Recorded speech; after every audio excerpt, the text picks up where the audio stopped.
मुद्द्यापासून आपण सुरुवात करू की श्री राहुल गांधी यांनी महाराष्ट्राच्या विधानसभेच्या निवडणुकीचा निकाल लागल्यानंतर देशभरामध्ये जे रान पेटवलं ते मतचोरीवरूनच होतं। म्हणजे तशा अर्थाने बिहार निवडणुकीचा निकाल हे राहुल गांधींनी राष्ट्रीय पातळीवरती जो मुद्दा उपस्थित केलेला आहे त्याचा निकाल असणार आहे। त्याला किती मतदारांनी कौल दिलेला आहे, कारण पहिल्या टप्प्याच्या सुरुवातीला राहुल गांधींची एक प्रेस कॉन्फरन्स दिल्लीमध्ये झाली आणि मतदानाला 2 दिवस शिल्लक असताना त्या दिवशी ती झाली। त्यामुळे ते बरोबर आहे की त्या दिवशी तो जो मुद्दा मांडला आहे राष्ट्रीय पातळीवरती पण। आणि दुसरा मुद्दा असा आहे तो म्हणजे सुशासन, कारण ह्या संपूर्ण निवडणुकीमध्ये नितीश कुमार यांच्या काळातलं सुशासन आणि त्याच्या आधीचं जंगलराज ह्याच्यावरतीच खरं तर ही निवडणूक झाली आणि ते दावे प्रतिदावे केले गेले होते। जाणीवपूर्वक ही जाणीव करून दिली गेली की बघा जेव्हा लालूचं राज्य होतं तेव्हाचं सरकार काय होतं आणि आमचं जे सरकार आहे ते कसं सुशासन आहे। आणि म्हणून ते दोन्ही मुद्दे आहेत, ते दोन्ही मुद्द्यांचा निकाल लागणार। पण माझ्या मते या निवडणुकीत या मतचोरीचा जो मुद्दा आहे ना, जो महाराष्ट्राशी पण निगडीत आहे, त्याचा मोठा निकाल लागणार आहे। नक्कीच अभय देशपांडे सर सुद्धा आपल्या सोबत जोडले गेलेले आहेत। अभय सर, आपलं स्वागत। जसा मतचोरीचा मुद्दा आहे तसाच SIRचा मुद्दा देखील बिहार निवडणुकीमध्ये चांगलाच गाजला होता। नाही, स्वाभाविक आहे, कारण एवढ्या मोठ्या प्रमाणात ज्यावेळेस मतदार कमी होतात यादीतले त्यावेळेस म्हणजे जवळपास 64 लाख मतदारांची नावं यादीतून गेली तेव्हाच हा विषय आला होता। परंतु मला वाटतं की नंतरच्या काळामध्ये तो मागे पडला, कारण ज्या प्रमाणात तक्रारी राजकीय पक्ष करत होते तेव्हा तेवढ्या मोठ्या प्रमाणात तो आउटक्राय लोकांमधून नाही दिसला। दुसरं असं आहे की आत्ताचं जे तेजस्वींचं स्टेटमेंट असेल, काल रात्री जनता दल म्हणजे राष्ट्रीय जनता दलाच्या नेत्यांनी जर आमचं सरकार आलं नाही तर बिहारच्या म्हणजे नेपाळच्या रस्त्यांवर जी परिस्थिती झाली होती तशी बिहारमध्ये होईल, हे साधारणच्या ही जी वक्तव्य आहेत ती वक्तव्य मला वाटतं की कुठेतरी त्यांना आपल्या यशाबद्दलची शंका वाटते हे अधोरेखित करणार आहे। एक निश्चित आहे की जे काय होणार आहे त्याचा निकाल आपल्याला अर्ध्या तासात आपल्याला त्याचे सगळे कल स्पष्ट व्हायला लागतील। परंतु जे एक साधारणतः 17 एक एजन्सीजनी सगळे एक्झिट पोल केलेत त्यातल्या 15 लोकांनी नितीश कुमार परत येणार असा अंदाज व्यक्त केलेला आहे। साधारणतः काय फार उलथापालथ होईल असं दिसत नाही। या निवडणुकीमध्ये महिलांचं 71% जास्त मतदान हा मला वाटतं की या निवडणुकीतला सर्वात मोठा हायलाईट असेल आहे आणि तो काय ठरणार, निर्णायक ठरणार, ज्याचा उल्लेख आता राहुलने केला की सुशासन, कायदा व सुव्यवस्था तिथली जी आहे, दारूबंदीचा निर्णय असेल, या सगळ्यांचा परिणाम काय होणार त्याचं मला वाटतं की त्याचा सगळा उलगडा आता काही वेळात होणार आहे। निश्चितच। आणि यामध्ये आणखी एक महत्त्वाचा फॅक्टर अभय सर, वाढलेलं 9% हे मतदान हे किती निर्णायक ठरणार आहे, कारण यामध्ये वाटा आहे तो महिलांचा सुद्धा आणि दोन्हीकडनं योजनांची बरसात करण्यात आलेली होती असं म्हटलं तर वावगं ठरणार नाही। नाही, मतदानाचा टक्का वाढणार हे थोडं अपेक्षित होतं, ज्याचा उल्लेख आपण SIRचा केला की मृत असतील की बोगस नावं असतील, दुबार नावं असतील, ही सगळे मतदार गळाले जे की मतदान केंद्रावर येतच नव्हते। हे मतदार गळाल्यानंतर म्हणजे 64 लाख मतदार, म्हणजे आकड्यांमध्ये सांगायचं झालं तर 64 लाख मतदार गेले आणि 80 लाख मतदार नवीन आले। म्हणजे साधारणतः मतदानाचा जो टक्का आहे तो वाढणार अपेक्षित होतं। तरी पण आणखी 2 गोष्टींमुळे वाढलं। एक तर निवडणूक अत्यंत चुरशीची होती, दुसरं 2 वर्ष मागे जनसुराज्य शक्ती पार्टीनी प्रशांत किशोरच्या या निवडणुकीत फार मोठं त्यांना यश नाही मिळालं तरी ते एक मोबिलायझेशन जे असतं मतदारांमधलं त्यांनी गेली 2 वर्ष सातत्याने केलं। दुसरं SIR मधून नावं गळाल्यामुळे आपण जर मतदान केलं नाही तर पुढच्या काळामध्ये आपलं नाव मतदार यादीत राहणारच नाही असं एक लोकांचा समज होता। त्यामुळे मतदान वाढलेलं आहे। निश्चितपणे या मतदानाचा वाढलेला मतदान हे प्रो इन्कम्बन्सी आहे किंवा अँटी इन्कम्बन्सी आहे याच्या संदर्भात वेगवेगळी मतं असली तरी साधारणतः सर्वांचा सूर आज प्रो इन्कम्बन्सी। नक्कीच अभय सर, मी तुम्हाला थोडंसं थांबवतो। रामराजे शिंदे सध्या बिहारमध्ये नेमकी काय स्थिती आहे, कशा प्रकारे मिठाई बनवली जाते याचा आढावा घेत आहे।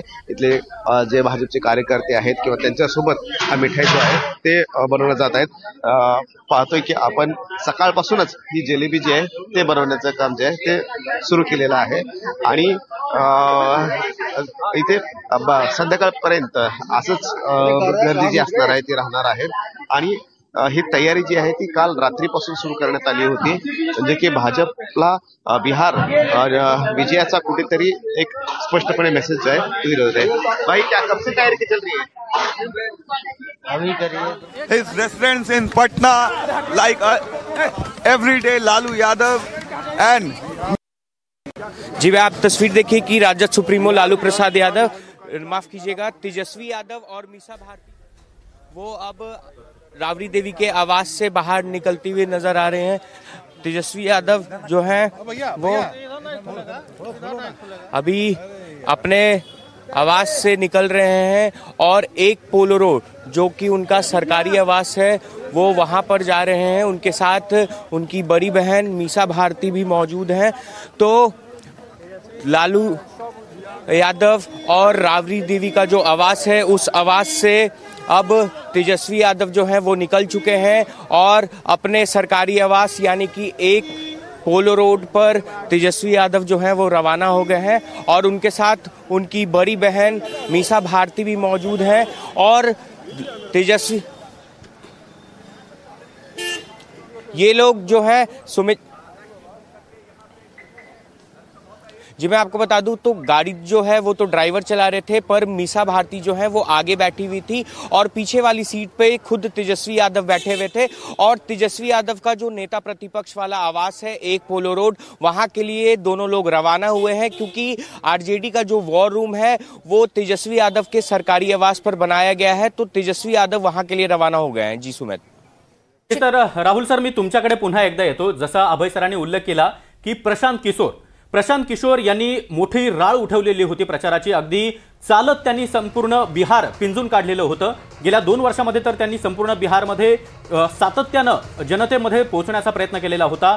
तेच प्रशांत किशोर यांनी अनेक टीव्ही चॅनलला मुलाखतीमध्ये म्हटलेलं होतं। मात्र तत्पूर्वी एक महत्त्वाची बातमी येते, ही बातमी घेऊन आपण पुन्हा एकदा राहुल सर यांच्याकडे जाणार आहोत। मात्र ही बातमी अतिशय मोठी आणि महत्त्वाची बातमी समोर येते बिहार निवडणुकीसंदर्भातली, ती आपल्याला पाहायचीच आहे। तर थोड्याच वेळात पोस्टल मतमोजणीला सुरुवात होणार आहे। काही क्षणात बिहारमध्ये मतमोजणीला सुरुवात होईल। दरम्यान दिल्ली संदर्भात एक मोठी बातमी, एनडीए की महाआघाडी कोण सरकार स्थापन करणार याकडे आता लक्ष असेल आणि बिहारमध्ये कोणाची सत्ता येणार याकडे अवघ्या देशाचं लक्ष लागलंय। तर बिहार विधानसभा निवडणुकीसंदर्भात मोठी बातमी, पुन्हा एकदा जाणार आहोत राहुल सर यांच्याकडे। राहुल सर, प्रशांत किशोर यांनी दावा केलेला होता की नितीश कुमार जनता दल युनायटेड जर 25 पेक्षा जास्त जागा मिळवलं तर मी राजकारण सोडेन, त्यांना राजकारण सोडण्याची वेळ येऊ शकते। एक्झिट पोल प्रमाणे आपण गेलो तर असं दिसतंय की एनडीए ही सिंपल मेजॉरिटी नाही तर थम्पिंग मेजॉरिटीने येते आहे। आणि ते जे मुद्दे प्रशांत किशोर यांनी मांडले होते त्यातला खास करून एक मुद्दा असा होता की बिहारचं प्राईड, आणि कदाचित जी मतदानाची आकडेवारी वाढलेली आहे त्याच्यामध्ये तो पण एक भाग आहे की जे लोक छठपूजेला बिहारमध्ये परत गेले ते तिथेच थांबले आणि त्यांनी मतदानाची टक्केवारी वाढवण्यामध्ये मदत केली। त्याचा प्रशांत किशोर यांच्याशी संबंध असा जोडला जातो आहे की जे काही अँटी इन्कम्बन्सीचं मतदान होतं ते कदाचित जर प्रशांत किशोर यांनी गेल्या 3 वर्षात जे प्रयत्न केले, जे ॲस्पिरेशन्स तरुणामध्ये खास करून दागवलं, आणि त्यांचं म्हणणं काय होतं तर बिहारी मंडळींना ह्या राज्यातनं बाहेर जावं लागते, त्यांचा सन्मान होत नाहीये। मग त्यांनी शैक्षणिक खूप आकडेवारी दिली, ड्रॉपआउट किती आहे ते सांगितलं, आणि तो सगळा संदर्भ हा बिहारच्या प्रतिमेशी, बिहारच्या अभिमानाशी जोडला। आपण असं समजू की हे जे वाढलेलं मतदान आहे, भलेही प्रशांत किशोर यांनी काही प्रिडिक्शन केलेलं असतं तरी एक्झिट पोल प्रमाणे असं दिसते की एनडीए परत येते। ते परत येण्यामध्ये कदाचित प्रशांत किशोर यांच्या पक्षाचा मोठा वाटा असू शकतो। तो काय असेल तर जे काही 2 ते 5% मतदान असेल ते जर प्रशांत किशोर यांच्या पक्षाकडे गेलं तर ते एनडीए साठी ॲडेड ॲडव्हान्टेज आहे। मगाशी अभय सरांनी जो मुद्दा सांगितला तो म्हणजे आणखीन एक मला ॲड करायला लागेल की जे महाराष्ट्रामध्ये घडलं, अनप्रेसिडेंटेड महाराष्ट्रामध्ये महायुती आली 233-30 जागा घेऊन, त्याचं मुख्य कारण होतं लाडक्या बहिणी। तिथे तोच प्रयोग झालाय। त्याच्यामुळे मध्य प्रदेश नंतर महाराष्ट्र आणि महाराष्ट्रानंतर बिहार हे जर एक समीकरण आता जोडलं गेलं तर ते जे पहिल्या टप्प्यामध्ये 8% मतदान वाढलं आणि दुसऱ्या टप्प्यामध्ये 10-12% मतदान वाढलं, ते जे महिलांशी जोडलं जातं आहे तिथे प्रशांत किशोर फेल होतात। त्यांनी काही जरी सांगितलं तरी सुद्धा नितीश कुमार यांच्याबद्दल जी एक सिंपथी महिलांच्या मनामध्ये होती, त्यांनी काही मतदारसंघ तर सागर असे की जिथे 67 प्रपोर्शनेटमध्ये काढलं तर 67% महिला मतदार अधिक आहेत। त्या जर महिला मतदारांनी पुढे येऊन हे मतदान केलं असेल तर प्रशांत किशोर यांनी केलेल्या प्रिडिक्शनला या निवडणुकीमध्ये फारसा अर्थ राहणार नाही। शेवटच्या आठवड्यामध्ये प्रशांत किशोर यांच्या सगळ्या मुलाखती जर आपण बघितल्या तर ते असं म्हणतायत की मैं तो यहाँ से कहीं नहीं जाऊंगा। एक तर त्यांनी मुख्यमंत्री पदाची जर त्यांना तशी लोक त्यांच्याबद्दल अशी प्रतिमा करत असतील की he can be a best choice for a chief ministership, त्यांनी निवडणूक लढायला पाहिजे होती, त्यांनी ती निवडणूक लढली नाही। त्यामुळे काही अंशी जे मतदार त्यांच्याबद्दल आशा लावून होते ते त्यांच्यापासून दूर गेले असावेत। आणि असं दिसतं आहे की प्रशांत किशोर यांचा फारसा इम्पॅक्ट जरी होणार नसला तरी कदाचित जे सरकार विरोधी मतं होती ती कदाचित प्रशांत किशोर यांच्या बाजूने जातील आणि कळेलच थोड्या वेळामध्ये आपल्याला त्याचा. हा सर जो प्राईडचा मुद्दा राहुल सरांनी मांडला तोच मुद्दा घेऊन मला अभय सरांकडे जायचं आहे. अभय सर, एकंदरीतच आपण पाहिलं प्राईडचा मुद्दा जरी केंद्रस्थानी असला तरी इथले लोक खूप हौशी आहेत, त्याची झलक सुद्धा आपण पाहतोय. सेलिब्रेशनची तयारी जोरदार सध्या सुरू आहे. मनस्वी लोक आहेत, तेजस्वी आणि प्रचंड, एकंदरीतच ते हौशी अशी लोक आहेत. त्यांचा योजनांना विरोध नव्हता असा एक अंदाज सुद्धा समोर आला, त्यांची मतं समोर आली. मात्र सत्तेच्या विरोधात आम्ही नाहीत असं म्हणत असतानाच नितीश कुमार यांच्या विरोधातली नाराजी सुद्धा काहींनी स्पष्टपणे बोलून दाखवली. हे गणित नेमकं कसं आहे? नाही, असं आहे की बिहार हा राजकीय दृष्ट्या अतिशय सजग असलेलं राज्य आहे. कारण तिथे ज्या पद्धतीने मतदान होतं म्हणजे तळागाळातल्या लोकांपर्यंत सगळ्यांना ते पॉलिटिकल इक्वेशन काय समीकरणं आहेत राजकारणातली याची जाणीव असते. म्हणजे आपण एकदम पाठीमागेच जायचं म्हणलं तर जी 75 नंतर आणीबाणीनंतर जे देशामध्ये सगळं आणीबाणीच्या विरोधात वातावरण झालं त्याची सुरुवात बिहारमधून झाली होती. त्यात साधारणतः इतकं अवेअर किंवा इतकं जागरूक असलेलं ते राज्य आहे. राजकारणात बघितलं आपण तिसऱ्या अँगलचा ज्याचा आता प्रशांत किशोरचा आपण उल्लेख केला, बिहारमध्ये निवडणुका नेहमी बायपोलर होतात. म्हणजे तिथे तिसरा पक्ष किंवा हंग असेंब्ली वगैरे असे प्रकार फार कमी होतात. त्याचं कारण आहे की लोक थेट मतदान करताना वोट कटवा ज्याचा शब्द हा खूप या निवडणुकीमध्ये गाजला. काँग्रेसकडनं MIM वर आरोप झाले, भाजपकडनं प्रशांत किशोर यांच्यावर आरोप झाले, परंतु तो मुद्दासुद्धा एवढा मोठा ठरत नाही की निवडणुकीचे मतदान बदलेल. एक निश्चित आहे की एवढ्या दीर्घकाळ मुख्यमंत्री पदावर राहिल्यानंतर सत्तेवर राहिल्यानंतर एक त्या सत्तेच्या विरोधात एक जनमत तयार होतं, पण तेवढा आक्रोश या प्रमाणात तिकडे दिसत नव्हता. दुसरं असं आहे की भाजपाने तिथे नितीश कुमार यांच्या नावावर सुरुवातीच्या काळामध्ये ते नाव थेटपणे घेण्याचं टाळत होते भाजप, परंतु नंतर त्यांनी थेटपणे तेच मुख्यमंत्री राहतील असं दिलं आहे. आणखी एक बिहारचं वैशिष्ट्य म्हणजे असं म्हणतात की सगळं जग दे कास्ट देअर वोट्स आणि बिहार म्हणजे वोट फॉर कास्ट म्हणतात. परंतु त्याच्या पलीकडे जाऊन राजकारण जे नितीश कुमारने केलं, कारण नितीश कुमार यांची कुर्मी कम्युनिटी काही एवढी मोठी नाही आहे की जी राजकारणात इम्पॅक्ट करू शकेल, तरी पण ते इतके वर्ष त्या राजकारणाच्या केंद्रस्थानी आहेत. याचं कारण आहे त्याच्या पलीकडे जाऊन राजकारण केलं.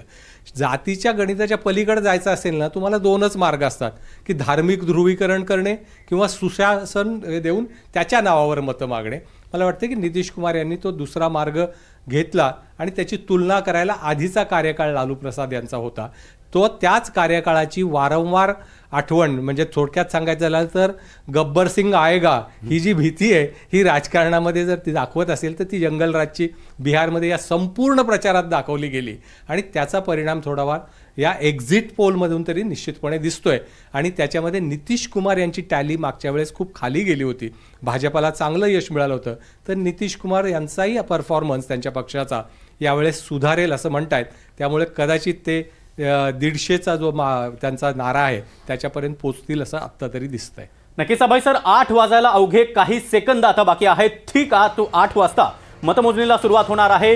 पोस्टल बॅलेट मतं ही सुरुवातीला मोजली जाणार आहेत आणि या मतमोजणीचे क्षणोक्षणीचे प्रत्येक अपडेट NDTV मराठीवर आम्ही तुम्हाला दाखवणार आहोत.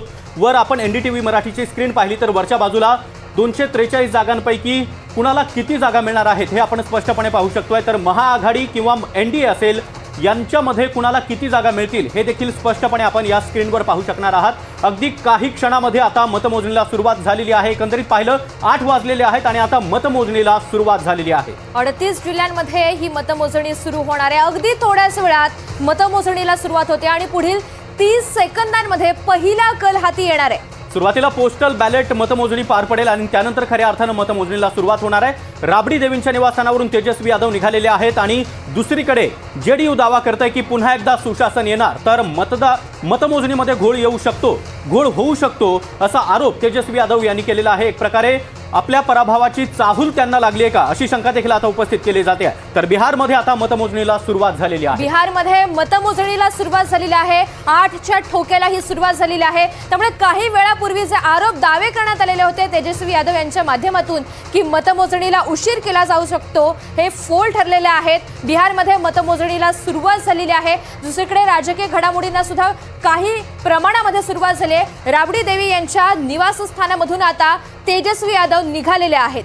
तर कुठल्याही क्षणी आता पहिला कल आपल्या हाती येणार आहे। पोस्टल बॅलेट मतदानाला आता मतमोजणीला खऱ्या अर्थानं सुरुवात झालेली आहे। थोड्याच वेळात पहिला कल आपल्या हाती येणार आहे, त्यामुळे पहिला कल कुणाच्या बाजूने लागतो, पहिला निकाल कुणाच्या बाजूने लागतो हे पाहणं महत्त्वाचं आहे। नितीश कुमार आपल्याला टीव्ही स्क्रीनवर पाहायला मिळत आहेत। नितीश कुमार हे या ठिकाणी विजयाचा दावा करत आहेत, तर नितीश कुमार यांच्या जेडीयू करून पुन्हा एकदा सुशासन येणार असा दावा केला जातोय। 38 जिल्ह्यांमध्ये मतमोजणीला आता सुरुवात झालेली आहे। सुरुवातीला पोस्टल बॅलेटची मतमोजणी होईल आणि त्यानंतर काही क्षणामध्येच आता पहिला कल आपल्या हाती येणार आहे। 38 जिल्ह्यांमध्ये 46 मतमोजणी केंद्र स्थापन करण्यात आली आहेत आणि क्षणोक्षणीचे अपडेट आपल्याला एनडीटीव्ही मराठीवर पाहता येणार आहेत। कोणत्याही क्षणी आता पहिला कल हाती येणार आहे। प्रशासनाची प्रचंड अशी तयारी आहे आणि मतमोजणीला आता सुरुवात झालेली असून पहिला कल अगदी थोड्या वेळात हाती येणार आहे। प्रशासन सज्ज असून पोलिसांचा बंदोबस्त सुद्धा तैनात आहे, कारण दोन्ही गटाचे कार्यकर्ते जे आहेत ते सुद्धा या मतमोजणी केंद्राच्या बाहेर उत्सुकतेने वाट पाहत आहेत। नक्कीच, तर कुठल्याही क्षणी पहिला कल हाती येणार आहे। मात्र राहुल सर, मी तुमच्याकडे येतोय की या निवडणुकीमध्ये गाजलं ते म्हणजे बेरोजगारी। म्हणजे एकीकडे भाजपनं जेडीयूनं दावा केलेला होता की आम्ही बेरोजगारांच्या हाती रोजगार देऊ, तर दुसरीकडे तेजस्वी यादव म्हणतायत की प्रत्येक कुटुंबातल्या एकाला मी सरकारी नोकरी देणार। त्याला प्रत्युत्तर म्हणून अशी आकडेवारी दिली गेली संपूर्ण देश पातळीवरती किती लोक सरकारी सेवेमध्ये आहेत, त्याचबरोबर बिहारचं बजेट किती, 3 लाख कोटी रुपये तुम्हाला लागणार आहेत। खरं म्हणजे हा मुद्दा कसा लुभावना ज्याला आपण म्हणतो तसा होता, कारण सगळ्यांना माहिती आहे की बिहार हे देशातलं असं एक महत्त्वाचं राज्य आहे की ज्याची लोकसंख्येची घनता खूप जास्त आहे, परंतु तिथे बेरोजगारीचं प्रमाण हे खूप अधिक आहे। जसं ड्रॉपआउट आहे, जवळपास केवळ 12% मुलं अशी आहेत की जी पदवीधर होण्यासाठी पुढे जातात। तर हा बेरोजगारीचा मुद्दा चांगला होता, त्याला ट्रॅक्शन पण चांगलं मिळालं, परंतु जसं जसा मुद्दा पुढे सरकत गेला तसा तो हळू मागं पडताना दिसला। शेवटच्या टप्प्यामध्ये ज्या 2 नेत्याची महत्त्वाची आता आपण दृश्य बघितली, एक होते नितीश कुमार आणि दुसरे होते लालू प्रसाद। नितीश कुमार यांच्या तब्येतीबद्दल मात्र ह्या संपूर्ण निवडणुकीमध्ये खूप चर्चेचा विषय राहिला। म्हणजे त्यांच्या संपूर्ण भाषणामध्ये त्यांचं एकच भाषण मी असं बघितलं की जे स्वतः ते उठून उभा राहिले, उठून उभा राहून त्यांनी 3 मिनिट सलग भाषण। राहुल सर, मी तुम्हाला थोडंसं थांबवतो। ईव्हीएम मतमोजणी 8:30 वाजता सुरू होणार आहे आणि आता पोस्टल बॅलेट मतमोजणीला सुरुवात झालेली आहे। बिहारमध्ये मतमोजणीला सुरुवात झालेली आहे। कुठल्याही क्षणी पहिला कल आपल्या हाती येऊ शकतो। पोस्टल मतांची मोजणी आता सुरू झालेली आहे। 38 जिल्ह्यांमध्ये मतमोजणीला प्रारंभ झालेला आहे। ईव्हीएम मतमोजणी मात्र 8:30 वाजता सुरू होणार आहे। राहुल सर, आपला मुद्दा असं की साधारणपणे आपल्याला सगळ्यांना माहिती आहे की पहिल्या 20 मिनिटामध्ये पोस्टल मताची मोजणी होते आणि साधारणतः 8:30 वाजता ईव्हीएम प्रत्यक्षात मोजायला सुरुवात होता। तो मुद्दा होता तो नितीश कुमारांचा, कारण नितीश कुमार यांच्या तब्येतीबद्दल खूप प्रचार झाला। मी जे म्हणत होतो की तेवढं त्यांचं एकच मी असं भाषण बघितलं की जे ते 3 मिनिट सलग उठून उभा राहून भाषण करू शकले। आता याचे दोन्ही इम्पॅक्ट होऊ शकतात। एक म्हणजे आपला मुख्यमंत्री हा सक्षम नाही आहे राज्यकारभार करण्यासाठी असं जर काही मतदारांना वाटलं तर ते त्यांच्या एकूणच मधल्या 2 वर्षातल्या त्यांच्या सार्वजनिक वावरातनं ते दिसत होतं। त्याचा दुसरा इम्पॅक्ट असा असू शकतो की हा मनुष्य ज्यांच्याविषयी त्यांच्या मनात सहानुभूती आहे, खास करून महिला मतदाराबद्दल, अशा महिला मतदार पुढं येण्याची शक्यता होती आणि त्यांनी जे भरभरून मतदान केलं ते त्यांनी आणलेलं जे सुशासन आहे। कारण मी 4 विधानसभा निवडणुका कव्हर केल्यात, 4 विधानसभा निवडणुका कव्हर करत असताना पहिली विधानसभा जी कव्हर केली तेव्हाचं पाटणा आणि आत्ताच्या पाटण्यामध्ये खूप फरक आहे। म्हणजे आत्ताच्या पाटण्यामध्ये तुम्हाला टाटा ग्रुपचं एक मोठं 5 स्टार हॉटेल तुम्हाला तिथे दिसेल, हाय प्रोफाईल असलेले जे ब्रँड्स आहेत ते तुम्हाला पाटणा शहरामध्ये दिसतील, पाटणा शहरामध्ये एन्डॉर्समेंट करणारी मोठे मोठे ब्रँडचे होर्डिंग्स तुम्हाला दिसतील। हा खूप मोठा बदल आहे आणि सगळ्यात मोठा बदल पाटणा शहरामध्ये आम्ही स्कूटीवरती फिरू शकतो, 11-12 वाजता फिरू शकतो असं सांगणाऱ्या महिला भेटतील। हे जे सुशासन आहे ते कदाचित त्यांच्या ह्या तब्येतीकडे जर मतदारांनी दुर्लक्ष केलं असेल तर मग ते एनडीएच्या बाजूनं जाईल असं दिसते, कारण एक्झिट पोल प्रमाण। आणि राहिला मुद्दा तो बेरोजगारीचा, तो मुद्दा कायमच त्या राज्यामध्ये चर्चेला असतो, राहील आहे। पण एक महत्त्वाचा मुद्दा सांगायला पाहिजे, म्हणजे आपल्याकडे जेवढे काही रिसोर्सेस आहेत त्यापैकी असलेला शेतीचा जो विकास आहे ते सर्वाधिक वेगानं शेतीचा विकास करणारं 8.5% हा तिथला शेतीच्या विकासाचा दर आहे। आपल्या महाराष्ट्राचा 1 किंवा 2 असतो, ते बिहार आहे, हे पण आपण लक्षात घ्यायला हवं। नक्कीच राहुल सर, एक महत्त्वाचा मुद्दा अभय सर मी तुमच्याकडून जाणून घेणार आहे की बिहारमध्ये सुरुवातीला जसं तुम्ही सांगितलं की भाजपने नितीश कुमार यांचं नाव जाहीर केलेलं नव्हतं, त्या तुलनेनं काँग्रेसनं आमचा मुख्यमंत्री तेजस्वी यादव हेच असतील असं जाहीर केलेलं होतं। मात्र कुठेतरी केंद्रामध्ये भाजपला गरज आहे, त्यामुळे नितीश कुमारांना सोडायचं नाहीये आणि त्यासाठीच पुढे म्हणजे जसा जसा प्रचार पुढे जात गेला तसं नितीश कुमार यांचं नाव भाजपने पुढे आणलं। नाही, असं आहे की नितीश कुमार यांना पर्याय देणारा चेहरा भाजपकडे आज नाही आहे. बरोबर. त्याच्यामुळे नितीश कुमार यांचा चेहरा फक्त याच्यामध्ये झालंय काय की नितीश कुमार यांची प्रकृती असेल की तेव्हा त्यांचं सुरुवातीचं त्यांचं नाव जाहीर न करणं असेल, याच्यामुळे विरोधी पक्षाने त्यांच्या प्रचाराचा पूर्ण सूर हा नितीश कुमारला सिंपती दाखवणारा ठेवला की भाजपावर सगळा ते टीकेचा रोख ठेवून नितीश कुमार यांना का जाहीर केलं नाही, ते जाहीर केले तरी करतील का वगैरे याच पद्धतीचा सगळा प्रचार होत गेला. त्यामुळे नाही म्हटलं तरी त्यांना थोड्याफार प्रमाणात सिंपती मिळालेली आहे. त्याचा परिणाम जागांमध्ये दिसतो का हेही बघावं लागेल. दुसरं ज्याचा राहुलने उल्लेख केला की तब्येतीच्या संदर्भात तर गेली 2 वर्ष चर्चा सुरू आहे, परंतु त्याच्यामुळे निकाल बदलेल अशी परिस्थिती आत्ता तरी तिकडे दिसत नाही आणि एक्झिट पोल साधारणतः तेच दाखवत आहेत. दुसरा मुद्दा जो झाला की आपण ज्याला स्थलांतर म्हणतो त्याला बिहारमध्ये पलायन म्हणतात. म्हणजे रोजगार निर्मिती नाही, कायदा सुव्यवस्था उत्तम झाली, परंतु ज्या प्रमाणात मागच्या 10-20 वर्षामध्ये बिहारमध्ये रोजगार निर्मिती व्हायला पाहिजे होती ती झालेली नाही. उद्योगाने अजूनही तिकडे गुंतवणूक करावी असं वातावरण अजूनही तयार का होत नाही, त्याच्यामुळे लोकांना पलायन करावं लागतं तिकडचं. हा मुद्दाही तिकडे अतिशय महत्त्वाचा होता. त्यामुळे केवळ कायदा सुव्यवस्था जरी उत्तम असली तरी रोजगार निर्मिती झालेली नाही, म्हणून तर शासकीय नोकऱ्यांची आश्वासनं द्यावी लागतात. मला वाटतं की या परिस्थितीला कसं मतदार प्रतिसाद देतात तेही बघणं फार महत्त्वाचं असणार आहे. राहुल सर, मात्र आपण आता नितीश कुमार यांच्याविषयी बोलतोच आहोत म्हणून, आणि निकाल हाती येईपर्यंत सगळ्या शक्यता ह्या व्हॅलिड असतात म्हणून हा प्रश्न. मोदींची सुद्धा प्रचंड लोकप्रियता बिहारमध्ये अजूनही आहे. असं असताना आकडेवारी जर भाजपच्या साईडनं झुकली तर धक्कातंत्राचा वापर केला जाईल, त्याचा विचार केला जाईल. बघा, राष्ट्रीय पातळीवरती एनडीएमध्ये सुरुवातीला जे 21 राजकीय पक्ष होते त्यांची संख्या हळूहळू कमी झाली आणि भाजपवरती खूप टीका व्हायला लागली की तुम्ही तुमच्या मित्रांनाच कट्टू साईज करता किंवा तुम्ही त्यांना एनडीएतनं बाहेर पाडायला भाग पाडता. त्याला प्रत्युत्तर म्हणून दरवेळेला बिहारचं उदाहरण दिलं गेलं की बिहारमध्ये आम्ही शब्द दिला आणि नितीश कुमारांची संख्या, कारण मागच्या विधानसभा निवडणुकीमध्ये नितीश कुमारांच्या JDUची संख्या ही भारतीय जनता पार्टीपेक्षा कमी होती, तरीसुद्धा आम्ही शब्द दिला आणि म्हणून आम्ही त्यांना मुख्यमंत्री पद दिलं. आता जो मुद्दा अभय सरांनी सांगितला तो मुद्दा जाणीवपूर्वक पुन्हा का विचारला गेला विरोधकाकडनं, कारण हे सरकार हे नितीश कुमारांचं जरी असलं तरी ते दिल्लीतनं चालतं, ते तिथल्या असलेल्या सनदी अधिकाऱ्यांच्या माध्यमातून भाजपच चालवतं असं म्हटलं गेलं, ते जाणीवपूर्वक म्हटलं गेलं. पण जेव्हा अशी गोष्ट त्यांच्या लक्षात आली की हे एक निर्णायकी ठरू शकतं, तेव्हा नितीश कुमारांचा चेहरा पुन्हा एकदा भारतीय जनता पार्टीनं पुढं केला. भारतीय जनता पार्टीकडं आजही तिथं 10,000पेक्षा जास्ती मतं स्वतःच्या हिमतीवरती खेचून आणेल असा नेता नाही आहे. त्यामुळे ती शक्यता भारतीय जनता पार्टीच्या बाजूनं कमी आहे, परंतु राजकारणात सगळ्या शक्यता असतात हे गृहीत धरून सुद्धा जर NDA मधल्या घटक पक्षांना आम्ही सामावून घेतो आणि योग्य नेता असेल तर त्याला संधी देतो, हे जे वारंवार राष्ट्रीय पातळीवरती सांगितलं त्याचं त्यांच्यासाठी तर तो पोस्टर बॉय हे नितीश कुमार होते. त्यामुळे ती गोष्ट भाजप करणार नाही. आणि दुसरं काय झालं की ह्या वेळेला मागच्या वेळेला नितीश कुमारांच्या पक्षाला फटका बसला होता तो पासवानांच्या पक्षाचा, ह्या वेळेला जागांचं वाटपही चांगलं झालं, त्यामुळे ती गोष्ट ही नितीश कुमार यांच्या पक्षासाठी मारक ठरणार नाही असं दिसतंय. मला वाटतं NDAच्या 2 जागा आघाडीवर आहेत असं दिसतंय. नक्कीच. तर निकाल आता हाती यायला सुरुवात झालेली आहे. पहिला कल हाती आलेला आहे. 243 पैकी 2 जागांचे निकाल हाती आलेले आहेत आणि NDA सध्या 2 जागांवर आघाडीवर आहे. आता सातत्यानं आकडे अपडेट होत आहेत. NDA आता 3 जागांवर आघाडीवर आहे. आणि अगदी स्पेसिफिक बोलायचं झालं तर भाजपकडे 2 आणि इतर 1 अशा या जागांचं वाटप आहे. NDA मध्ये 3 जागांवर सध्या आघाडी आपल्याला पाहायला मिळतेय. 243 एकूण जागा आणि 4 आता ही आकडेवारी पुढे येते. भाजपकडे 2 आहेत, RJDकडे 1 आणि इतर गटामध्ये 1. नाही, एक दिसतंय की पोस्टल बॅलेटवरनं काही प्रेडिक्ट करणं अतिशय चुकीचं ठरू शकतं. 2015ची बिहारची निवडणूक मला लक्षात आहे. पहिले 39 कल आले होते, त्यातल्या 32 ठिकाणी भाजप पुढे होतं आणि शेवटी अंतिम निकाल आले त्यावेळेस महागठबंधनला 160 जागा मिळाल्या होत्या. त्याच्यामुळे एवढ्या लवकर त्याच्यातलं नक्कीच अभय सर, भाजप 2 जागांवर सध्या आघाडीवर आहे. पहिला कल आता NDTV मराठीच्या हाती लागलेला आहे. भाजप सध्या 2 जागांवर आघाडीवर आहे. एकंदरीत आकडेवारी पाहायची झाली तर 6 जागांचे कल आता हाती आलेले आहेत. NDA 4 तर महाआघाडी सध्या 1 जागेवर आघाडीवर आहे. JDU 1 जागेवर आघाडीवर आहे. भाजप 2 जागांवर आघाडीवर असल्याचं चित्र पाहायला मिळतंय. आणि अभय सर, आपण जसं म्हणालात ते अगदी खरं आहे. एक्झिट पोल जे सांगतात आकडेवारी ते फोल ठरवण्याचं जी ताकद आहे ती बिहार राज्यामध्ये आहे आणि बिहारचा पहिला कल भाजपच्या बाजूने असल्याचं चित्र आपल्याला पाहायला मिळतं. तेजस्वी यादव हे देखील सध्या आघाडीवर आहेत. बिहारचा पहिला कल आता भाजपच्या बाजूने समोर आलेला आहे आणि महत्त्वाची बाब, तेजस्वी यादव हे सध्या आघाडीवर आहेत.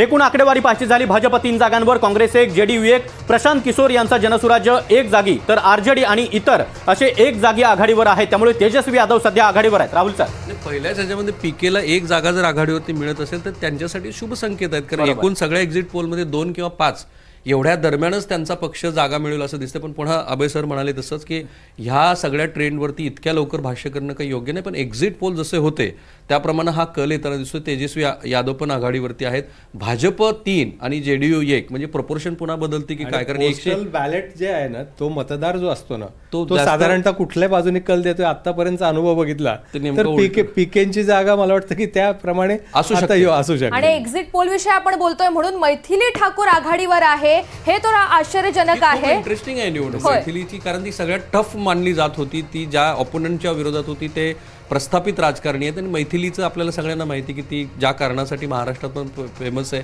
मधले तिचे काही व्हिडिओ पण व्हायरल झालेले होते, त्याचं अर्थात चुकीचं इंटरप्रिटेशन झालं होतं, पण ती जागा इंटरेस्टिंग असणार आहे.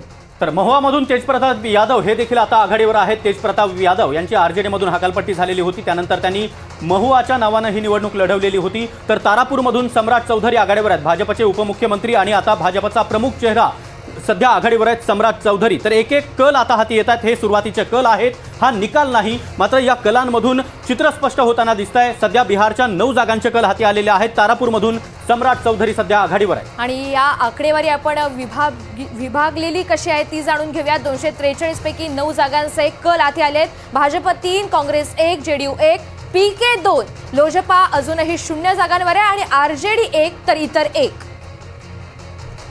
तर महाआघाडी 2 जागांवर आघाडीवर आहे. एनडीए मध्ये आपल्याला 6 जागांचे कल पाहायला मिळत आहेत. सध्या हे हाती आलेले कल आहेत. महुवामधून तेजप्रताप यादव हे आघाडीवर आहेत, तर तारापूरमधून सम्राट चौधरी आघाडीवर असल्याचं चित्र आहे. आरजेडीचे खेसारी लाल यादव हे सुद्धा आघाडीवर आहेत. तर अलीनगरमधून मैथिली ठाकूर ही सध्या सुद्धा आघाडीवर आहे. मैथिली ठाकूर ही नौखी उमेदवार, भाजपनं तिला निवडणुकीच्या रंगणामध्ये उतरवलेलं होतं आणि मैथिली सध्या आघाडीवर आहे. तारापूरमधून सम्राट चौधरी हे देखील आघाडीवर आहेत. एक एक कल आता हाती येत आहेत. आरजेडीचे खेसारी लाल यादव, अभिनेता खेसारी लाल हे देखील सध्या आघाडीवर आहेत. तर मैथिली ठाकूर सुप्रसिद्ध गायिका ही सध्या आघाडीवर आहे. त्यामुळे मैथिलीला तिच्या लोकप्रियतेचा किती फायदा होणार हे आता यातनं स्पष्ट होणार आहे. हे संध्याकाळपर्यंत हे सगळं चित्र स्पष्ट होणार आहे. एनडीए 8 जागांवर आहे, तर महाआघाडी 2. तारापूरमधून सम्राट चौधरी आघाडीवर आहेत. दुसरीकडे आरजेडीचे खेसारी लाल यादव आघाडीवर असल्याचं चित्र आहे. भाजप 6, काँग्रेस 1, जेडीयू 1, पीकेच्या खात्यामध्ये 2 आहेत, तर आरजेडी 1 आणि इतर 1. राहुल सर, पीके 2 जागांवर आघाडीवर आहे. मला तेच म्हणायचं, एक या तो जमी या फिर आसमा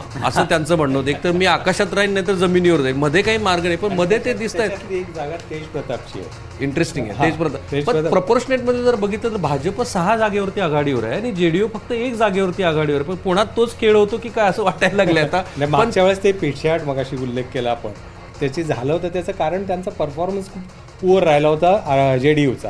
यावेळेस तो सुधारेल. लोजपाने मागच्या वेळेला त्यांचा घोळ केला होता, यावेळेला जागा वाटप छान झालंय. पण पीकेकडे आपल्याला खूप लक्ष ठेवायला लागेल. आता प्रोपोर्शनेट मध्ये मला वाटतं खूप इंटरेस्टिंग असणार, कारण राजदचं सगळं समीकरण एमओआयवर आहे, मुस्लिम यादव, आणि त्याला प्रत्युत्तर म्हणून भाजप पण एमओआय घेऊन आलं, महिला आणि युवा. आता यातल्या महिला आणि युवा हा मूळ जे सामाजिक समीकरण आहे एमओआयचं, त्याच्या पलीकडे जाऊन मतदान करतो की नाही, मला वाटतं हा या निवडणुकीतला एक मोठा हायलाइट आहे. बरोबर आहे. भाजपचे रजनीश कुमार सध्या आघाडीवर आहेत. एक एक कल आता आपल्या हाती येत आहेत. भाजपच्या छोटी कुमारी या देखील सध्या आघाडीवर आहेत. तर भाजपचे एकूण 6 उमेदवार सध्या आघाडीवर आहेत. भाजपचे रजनीश कुमार हे देखील सध्या आघाडीवर आहेत. महुवामधून तेजप्रताप यादव आघाडीवर आहेत. भाजपच्या छोटी कुमारी आघाडीवर असल्याचं चित्र आहे. दुसरीकडे महुवामधून तेजप्रताप यादव हे सुद्धा आघाडीवर आहेत. त्यामुळे महाआघाडीकडे सध्या 5 आणि एनडीए मध्ये 8 असं एकंदरीतच कल, जे आतापर्यंत 15 मिनिटांमध्ये हाती आलेले हे कल आहेत.